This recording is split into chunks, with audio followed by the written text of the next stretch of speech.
Welcome to both Success and Integrity with Bessi Graham, a podcast dedicated to established business leaders like you, ready to bring more meaning into your life in a way that strengthens rather than threatens the financial stability of your business.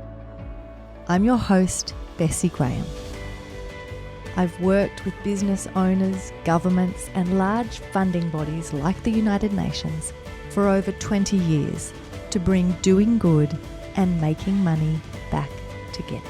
So let's unpack why you don't have to choose between experiencing success or having integrity in your life.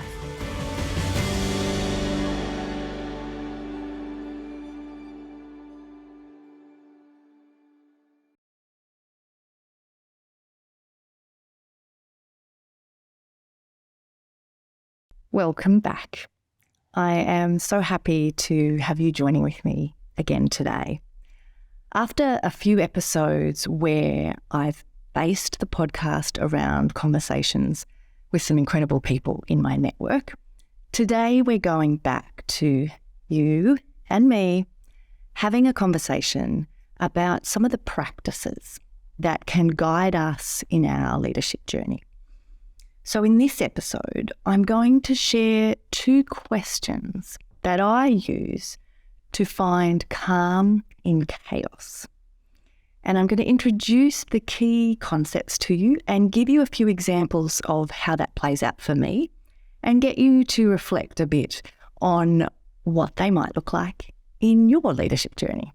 The piece that I'm kind of thinking about as we start this conversation, and we're back in a place that's us talking about leadership, is that in an ideal world, I would love it if you could come and join me and we could just be sitting in front of the fire with a pot of tea and have a meandering conversation over many hours to unpack and talk about this and share our experiences. In the absence of that being an option for us, we're going to make the best of you either joining via listening on audio or watching on YouTube. But wherever you are engaging with this, I'm so glad that you're here, and I hope that you're ready to jump in. Given that you are listening to this podcast, I think it's probably safe to assume that there is some part of you that thinks there must be more. Whether that is specifically related to your leadership journey, whether that is about the components of running your business, but the mindless kind of chasing of achievement, the accumulation, the goals, the titles, the positions that the world tells you are signals of your success and your worth, are proving to not be enough. And so it is in that vein, and it is with that assumption that you have a desire for more and that you want to feel more aligned, that you want to have a more meaningful experience of being a business leader, that I have shaped the content for today's podcast. Because these 2 questions that I use can really help bring you back to that place of calm in amongst the demands and the onslaught of leadership.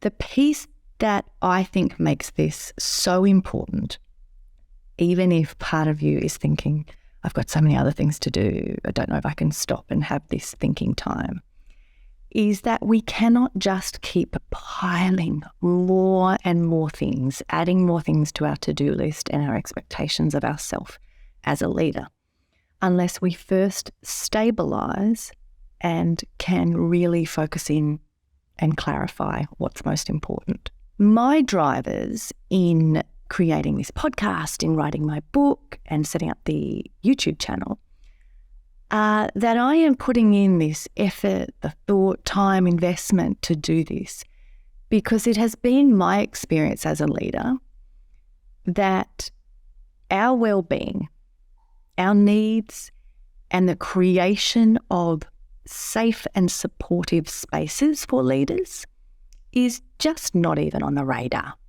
of the world around us. But I genuinely care about you as a business leader. And I want to create those spaces, even if it is only, 40 minutes or an hour each week, that you're able to reflect and think and take in some ideas and frameworks that can help you in your leadership journey and in the attempt to take that both and mindset of figuring out how your business can be more than just about profit, but it can actually lead to that win-win where there is a business that you are proud of and that is contributing in the world, but that is also having that financial stability that you're after. So that's the first piece in terms of my drivers of why I'm doing this. The second is that I am very aware that we as leaders are instrumental in the outcomes that are achieved around us. And the ability to generate those outcomes is relying on us to a great extent.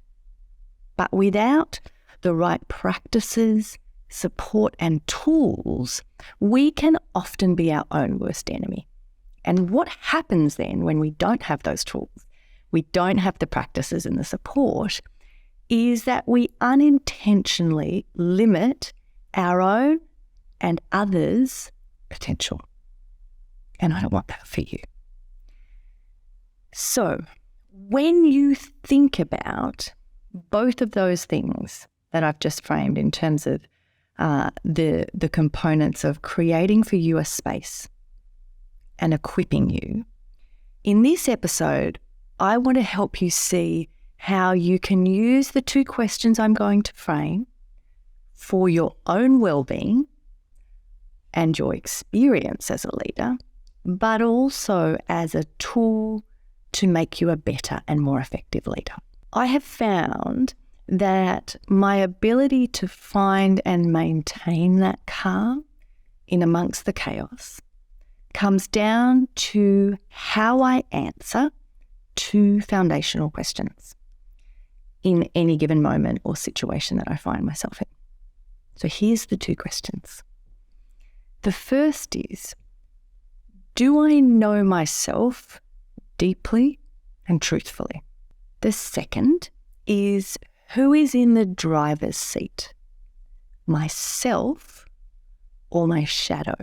I want to unpack a few of the key concepts for you in each of those questions so that you're able to then use them yourself in your practice. So if we start with question one, the key concept in that question of, do I know myself deeply and truthfully? The key concept there is around self-knowledge. And if we go all the way back to ancient Greece, knowing yourself was described as not only the most difficult thing to do, but as the foundation for our ability to do the most important thing, which was to live out true success. So clarity here around self-knowledge or knowing yourself deeply and truthfully is actually what allows you to find alignment. If you don't start from a place of deeply knowing yourself, then you can't hope to set goals or a vision that is aligned. Because what are you aligning to? Does that make sense? Without that clarity, without in an ongoing way having a practice of asking yourself, do I know myself deeply and truthfully in this moment I find myself in? Without doing that and coming to a place where the answer is yes, we cannot hope to consistently feel aligned because we don't know what we're aligning to. If we flip now to question two and just go into three of the key concepts there to make sure we're on the same page. The first thing is to say, well, what do I mean by saying who's in the driver's seat? pretty basic. With the driver's seat, I'm simply talking about who is making those critical decisions around things like what direction are you traveling? What speed? What route are you taking? Those types of ideas are how I think about who is in the driver's seat. And then if we jump to the two options that I give you in question 2 of self being in the driver's seat or your shadow. Self, for me, in most of my life, and as I've used this concept, I would have simply described it as sitting in, acting from my truth or the essence of who I really am. More recently, I've come to find the characteristics of self that are used in internal family systems therapy, or IFS, to be useful. So today I'm going to talk to you a little bit about how you can use their thinking about self to test who's in the driver's seat. In terms of shadow, if we think of trying to get a sense of whether your shadow is in the driver's seat, I use the idea of shadow as the flip side of the most valued parts of me. So often when I'm in shadow, it's me taking something that is otherwise healthy, that in a different setting would be seen as a strength of mine, and it's me pushing it to an extreme or taking it out of context. The other piece that can be thought of as a shadow is that they can also be parts of myself that I'm not conscious of yet. So think of that as like a blind spot. And parts of me that I reject or resist because I don't see them as being aligned with my identity. So they're the types of framings or ideas of how I think about, am I in my shadow? The piece, so I'm just going to remind you again what those questions are. So we've gone through kind of the key aspects of them. But that first question is, do I know myself deeply and truthfully? The second question is, who is in the driver's seat? Myself or my shadow? For me, as I have got older, the centrality in any of these settings as a leader and dealing with how to do it well comes back to the centrality of both and, the mindset that I keep talking to you about because it is one that I hope you adopt. And the reason why that is so central for me is because both and recognizes and allows you to continually remember that it's a dance. It's a dance between trying to figure out what to hold on to, what to use as your touchstone or to sense check your decisions, your behavior, how you're showing up. The dance to figure out what to focus on, give your attention to, and the decisions that you need to make about what you are moving toward. So these pieces for us as leaders are all of the moving parts that we are constantly trying to prioritize, make decisions over, and choose how we're going to interact with them. And it can feel like a swirl where we often don't even know which way is up. I don't know if you as a kid used to go to the beach, but I went all throughout my childhood to an amazing surf beach, which I loved, back in the times when parents would send their kids to the beach unaccompanied, which you wouldn't do now, obviously. But I remember vividly that experience of being pulled under a wave and being absolutely pummeled. You just felt like you're in a washing machine. You were just thrown around. And the piece that was terrifying was when you lost a sense of which way was up, and you would freak out a little bit because you were like, where is the air? That feeling of not knowing which way is up is something that you can experience as a leader when all the things coming at you are so chaotic and it becomes that swirl. But here's the thing, so much of what creates the noise, the swirl, the anxiety are things that are external to you. They are things that are outside of both your control and even your influence. If I was engaging with you as your thinking partner in your business and trying to help you to figure out what would the entry point be for you to do good and make money inside your business, I would begin that by figuring out and getting you to focus on what do you have decision-making rights over and what do you have influence over. And that is where we would start. It is no different in this work for the personal journey for you as a leader.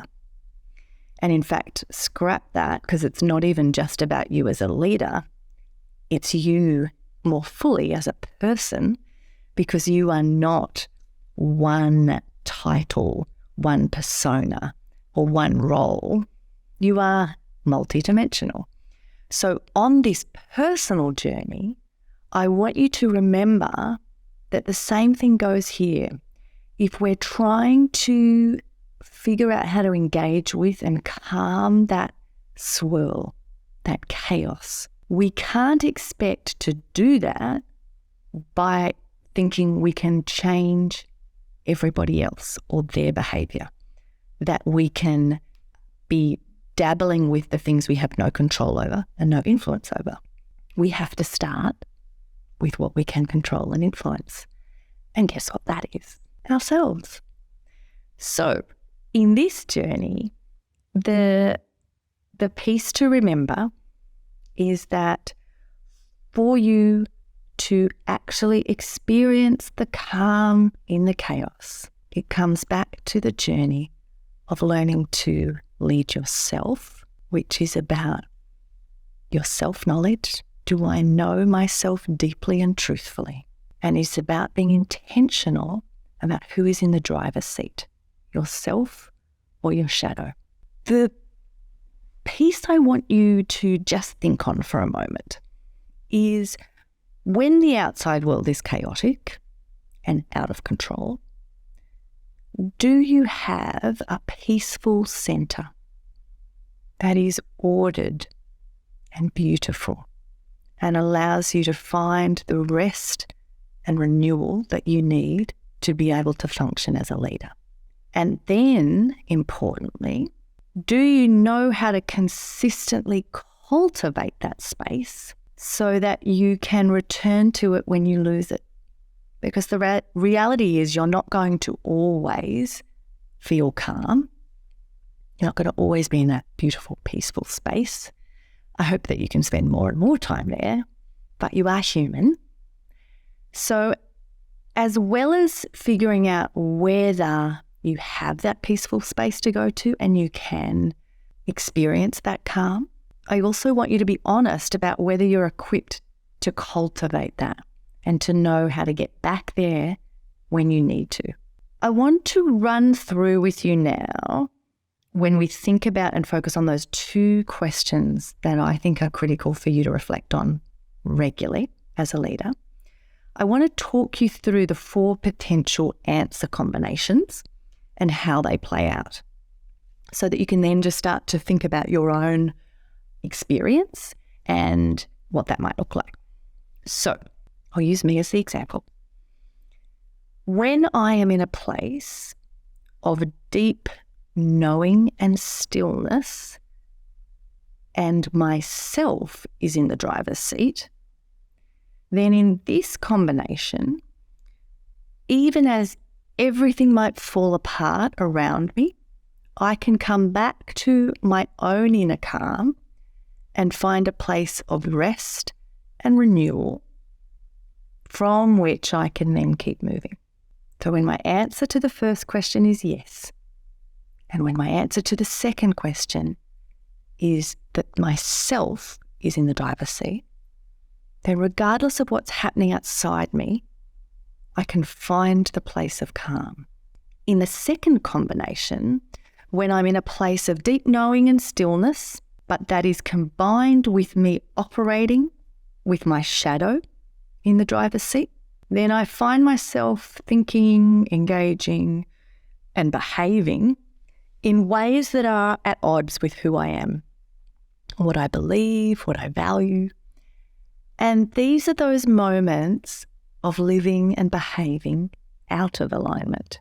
The third combination is when something significant has shifted to the point where I can no longer say that I deeply and truthfully know myself in that particular phase or point or place that I find myself. So I'm still operating with self in the driver's seat, and I don't feel that knowledge of self is present, right? But because the combination is that I'm still operating with self in the driver's seat, then what I'm able to do is course correct and do the work of self-discovery to uncover new parts of myself that have now emerged and work my way back to that deep sense of knowing myself. So this third combination is an interesting one because you might at first think, well, gosh, if everything's changed so much that you don't know yourself anymore, how does that work? But because you are still operating from that driver's seat of self, you are able to find your way back and figure it out, given the new information or whatever it is that's going on around you.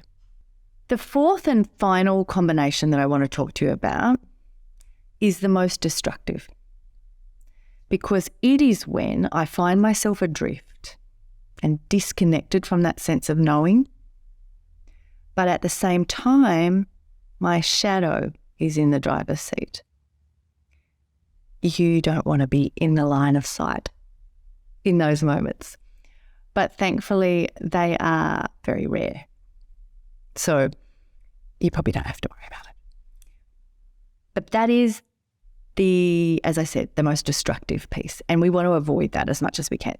While we do want to be kind to ourselves as leaders, and remember we're human, we are going to have moments where we don't act in alignment, where we get out of whack. You want to avoid that fourth one as much as possible. For you, I'm interested for you to just reflect for a moment and think about times when you've experienced some of these combinations. Can you think of periods where actually, if you thought about it using this framework, it would explain why you behaved the way you did, or why, even though everything was chaotic around you, what it was about that situation that allowed you to find calm? I personally have found this and continue to find it a really useful grounding exercise and way to identify what is actually going on for me. One of the things I want us to talk about today is why are good questions so important? And part of the reason that I think they are is that reflective practices, frameworks, and tools are so important because we are on a journey. You're always evolving. And if growth is part of life, then without being equipped on how to navigate the shifts that will inevitably come and occur both inside you and around you, it's going to get pretty messy. So beginning all explorations from a place of not only self-awareness, but of this deeper concept of self-knowledge is truly the strongest foundation for you to build. I always start with that first question, because even if my answer has been yes, even if my answer has been yes for a decade, I cannot assume, it would be unwise to assume that the answer is going to be yes all of the time and then just power on. If life and leadership are a journey, then that means that we are always learning.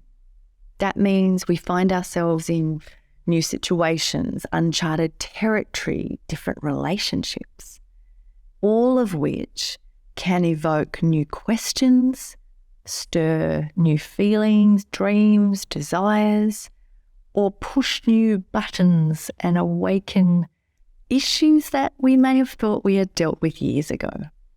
But something about this new interaction makes us realize it actually wasn't fully dealt with. You also know things now that you didn't know a decade ago. You know things now that you probably didn't even know a month ago. So you cannot assume that your answer to question 1 of do I know myself deeply and truthfully, you can't assume the answer is stable and unchanging when the ground you are standing on could have shifted significantly. Despite the fact that my answer to question 1 is consistently and a resounding yes, there have been enough moments in my life where the ground underneath me has completely shifted and I've had to dig deep and come to a new understanding of myself. And so that has happened enough that I will never assume or take for granted that my answer is yes. And I would encourage you to also not assume that your answer will always be yes. So don't skip over this question. Wherever you are in your life at the moment, whether it's feeling quite stable or whether it is chaotic, if you stop and ask yourself, do I know myself deeply and truthfully? What would your answer be? I'm going to transition into question 2 now. And if we're being more conscious of who is in the driver's seat, that allows us to be intentional in checking that you're showing up in the way you want to and that you're not just being swept along with unconscious reactions or unquestioned beliefs.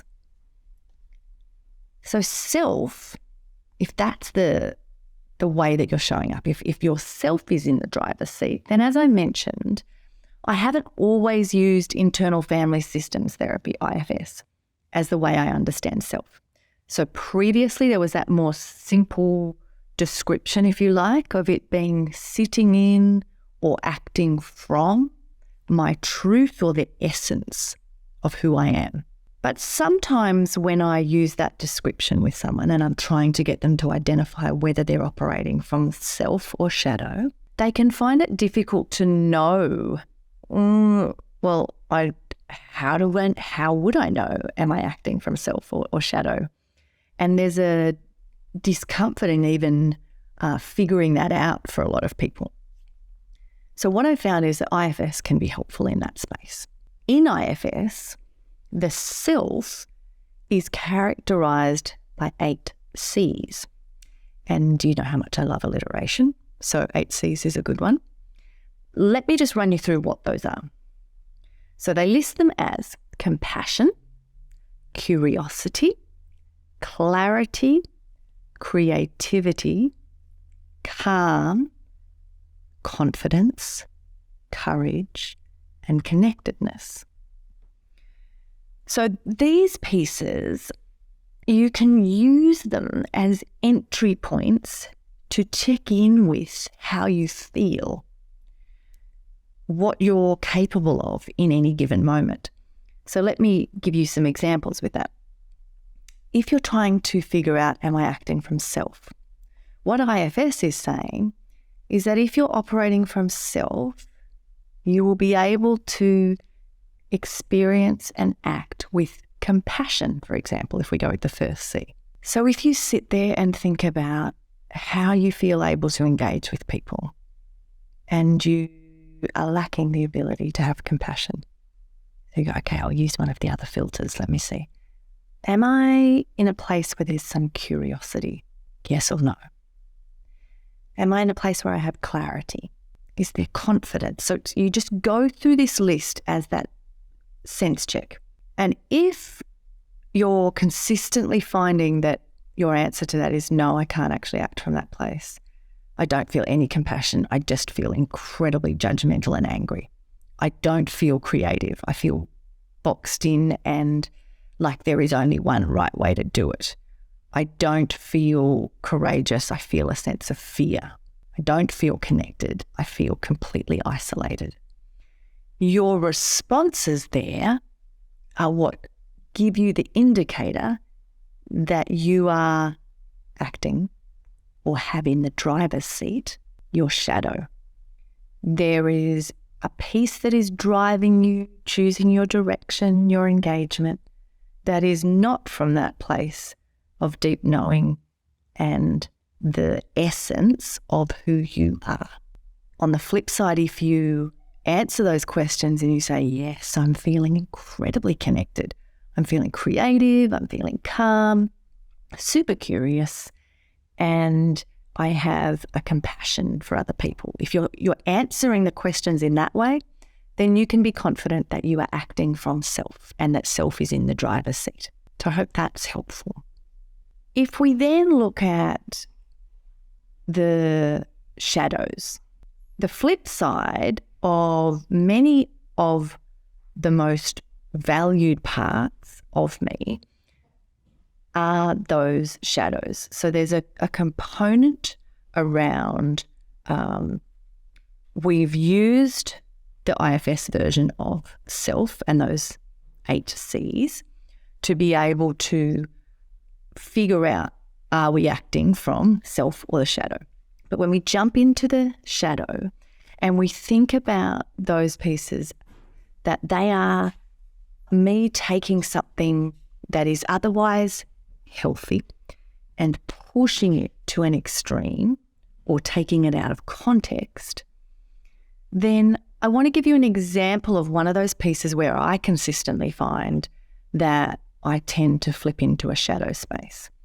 And that is related to my core values from my family of origin. So growing up, the core values that were in my family, I find that as an adult, they are pieces that trip me up quite regularly and send me into a shadow. And so the pieces there are around, if you've listened to some of the episodes that I've done around values, where I talk about Patrick Lencioni and his phrase that one of your ways of telling if something is a core value is that you have a tendency to take it too far. This is speaking into that shadow. So when we flip into taking up a core value too far, that's a shadow playing out. So the reason that for me, those core values of my family of origin are tricky and drive the shadow is that they are deeply rooted patterns of behaviour. They have often become unconscious because they've been present for so long.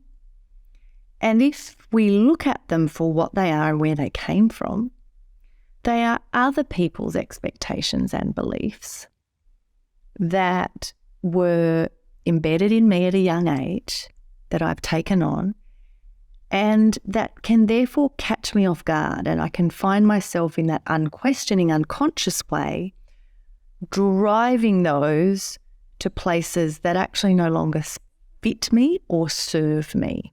The pieces there that, if I give you some examples, so some of the core values in my family growing up were around independence and work ethic. I can flip into taking those things too far and they become shadows when I become incredibly self-contained and don't engage. My independence becomes an actual weakness and it drives behaviour that is unhealthy. Or my work ethic becomes obsessive in a way that is not healthy. So those pieces are my shadow. So there's something that in a different setting was a strength and that has helped me achieve a whole bunch of things. But when it flips into shadow, it is now unhealthy. It is at an extreme or is out of context. The other piece I want to give you a word of warning in this second question around shadows is that shadows are also those parts of ourselves that we reject or resist because we don't see them as being aligned to our identity. But interestingly, the more you reject those pieces, the more that they tend to drive really strong reactive responses. And so when I talk to you in this second question about who's in the driver's seat, and I'm talking to you about the healthy answer being self in the driver's seat, I want to clarify that I am not saying deny your shadows, exile them, judge them, they're bad, you need to eradicate them altogether. Because as I just said, if you try to do that, it will backfire and they will come back with a vengeance. So I'm not asking you to do that. What I am asking you to become more conscious of is to figure out quickly who is in the driver's seat and then make a decision if that's what you want. Because there will be moments that it flips and you have a shadow in the driver's seat. And I just want you to have the practice and the skill to be able to identify that quickly and change it. I've told you some of the bits of my patterns or the signs that I use to think about these components of who is in the driver's seat, myself or my shadow. I would love for you to do the same exercise, whether it's now or after you listen to the episode. Think about and identify what are some of those signs and patterns for you when it comes to having yourself or your shadow in the driver's seat. What are some of your shadows that repeat and show up again and again?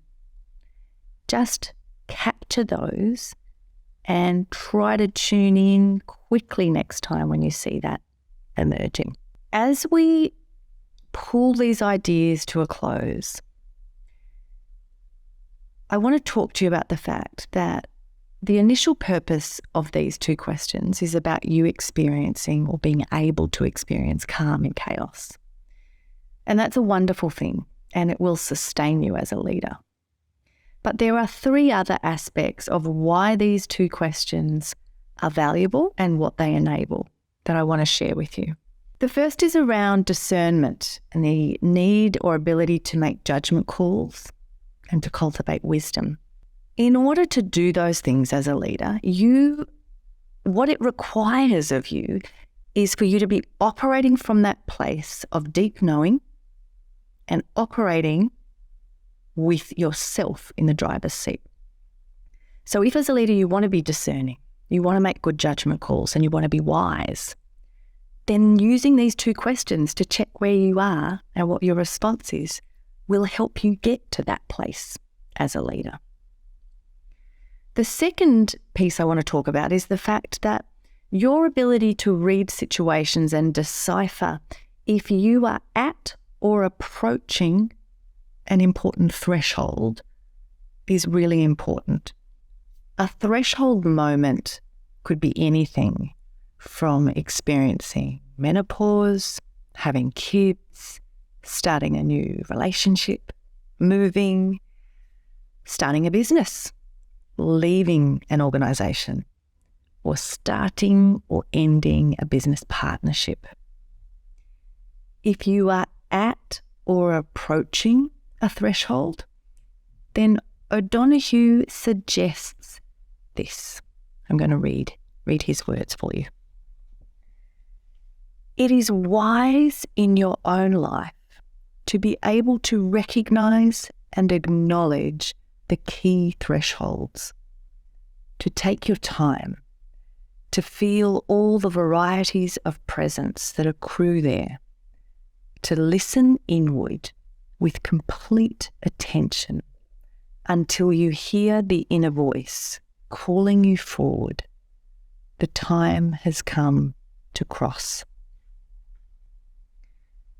Allowing time and space to experience and process all of those associated emotions, but also to let the new emerge when it is ready rather than forcing it. That is something that most of us struggle with. There's a few more wise words that O'Donoghue has that are a good place for us to just sit with and reflect. He says, "The beauty of nature insists on taking its time. Everything is prepared. Nothing is rushed. The rhythm of emergence is a gradual, slow beat. always inching its way forward. Change remains faithful to itself until the new unfolds in the full confidence of true arrival. Change arrives in nature when time has ripened.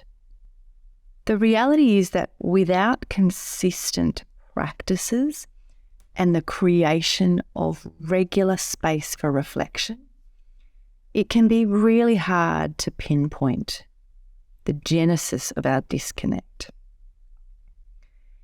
And what I mean by that in terms of that genesis of the disconnect and how this idea of honouring and sitting with the thresholds, if that's where you're at, is that I'm giving you these practices so that when you find yourself in a position where you ask the two questions and you're wondering why it is that your answer to question one is no, I don't know myself deeply and truthfully in this moment.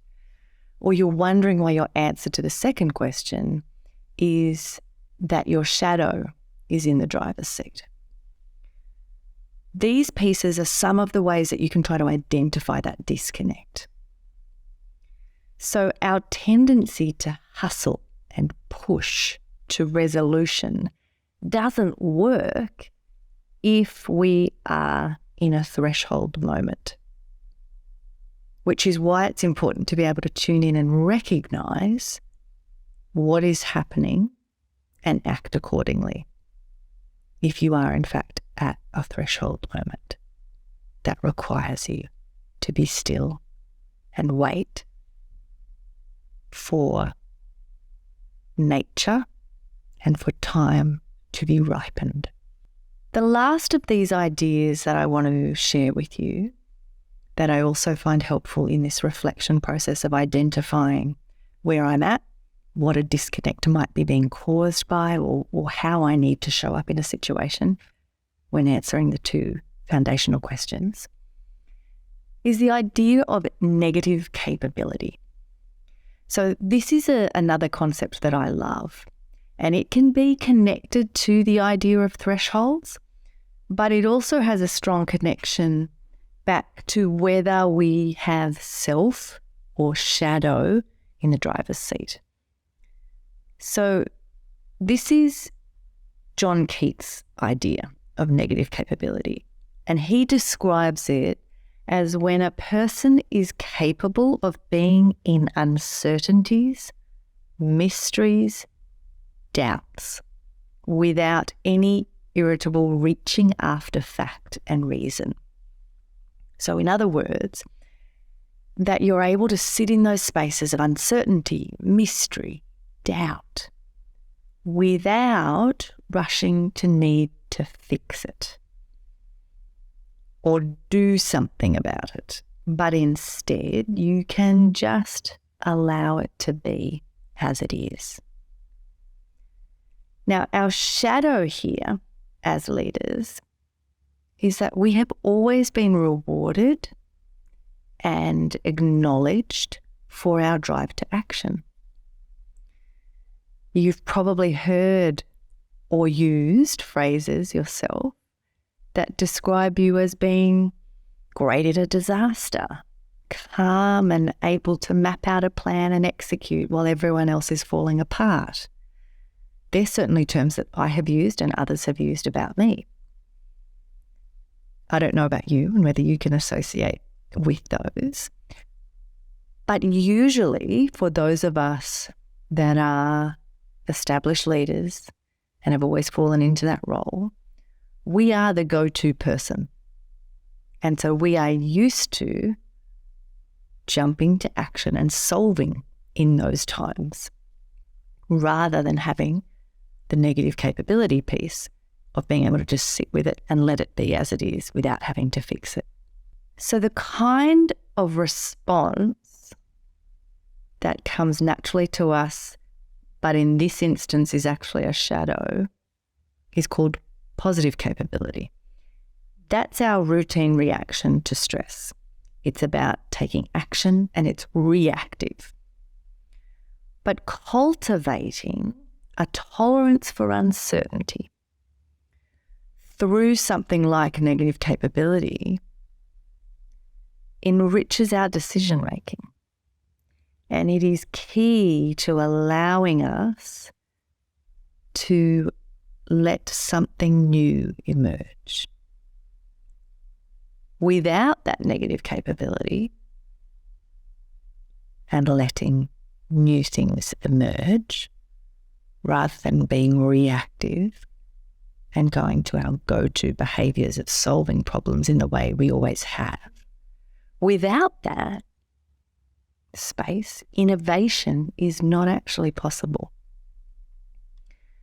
So if we have this view of ourselves or a sense of identity as a leader that we can conceptualize and that we can create new things and be innovative, then this idea of negative capability is actually really important. And it can be a really strong way for you to start to identify when something that is in a different setting, a strength, is actually playing out as a shadow for you.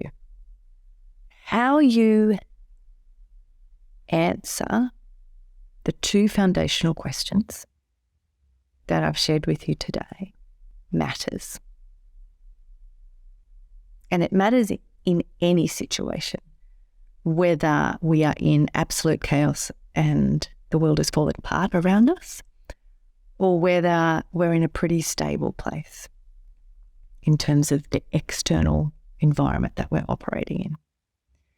But how we answer those foundational questions matters, and it directly affects your experience of life, as well as the results that you can achieve as a leader.